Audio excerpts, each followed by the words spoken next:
কি ব্যাপার ভাগনাতে, তোমার বীজ দিয়েছেন না কি করছেন রে ভাই? এত সুন্দর ধানগুলো তোমার দেখতে সুন্দর লাগেছে। তোমার কাম টাম নাই তো আর কি কইমো, মানুষ কাজে দিশা পায় না, আর তোমরা ভাবে ভালো ভালো বীজ দিবা যাচ্ছেন নাও। তোমরা যে এমন কথা কয়েছেন মামা, আমার যে কি দশা পড়েছে, ওই যে কয় না মানুষে যে বলে দশা পড়লে নাকি ভেঙে না চায়, সে আমার পড়েছে দশা। তোমরা এখনো লক্ষ্য করে নাই আমার যে কি অবস্থা চলেছে ধানের। দেখো এই যে ধানটা দেখো কি অবস্থা হয়েছে, দেখো পোকায় খাই শেষ করে দিয়ে দিছে মামা। এই যে দেখো ধানটা কি অবস্থা করেছে দেখছেন, তাহলে কেমন করি তাহলে এইরকম ইয়া হচ্ছে।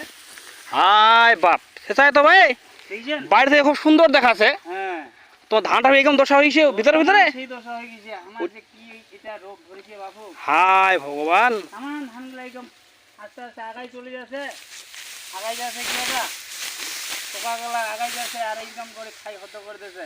তো বহুত নষ্ট ভাই, এত কষ্ট করে পরিশ্রম করিয়া আমরা ধানলা ভালোই আছে তোমার, খামখা তোমার বীজ দিয়েছেন। এই যে আমার দশা পড়েছে, ভেঙে না থাকে কয় না, দশা পড়লে আমার পড়েছে দশা।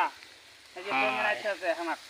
হাই হাই রে, দেখছেন কত পোকা ধরেছে যে ধানগুলো, দেখো দেখো এই যে এই যে পোকাগুলা ছোট ছোট পোকা। হাই রে হাই রে, আর বাপ যা আমার অবস্থা করেছে ধানটার মামা, দিলে কি ধান হবে হবে। আর কি করবেন, এখন ভগবান যেটা দিয়ে সেটাই নিয়ে যাওয়া হবে।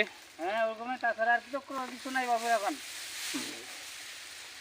তা তোমার ধান তো বোধহয় ভালোই আছে। আমার আছে মোটামুটি ভালোই এখন বর্তমানে, ভগবান যা দিছে বাপু ওটাই, আর কি কইমো না, আর কি করবেন, এটাই এখন মন সন্তুষ্ট নিবা হবে, কি মন হ্যাঁ, এখন এই তো বৃষ্টির দিনে দেখা যাক কি হবে। এটা মনের মধ্যে সন্তুষ্ট করবো হবে নিয়ে। আচ্ছা।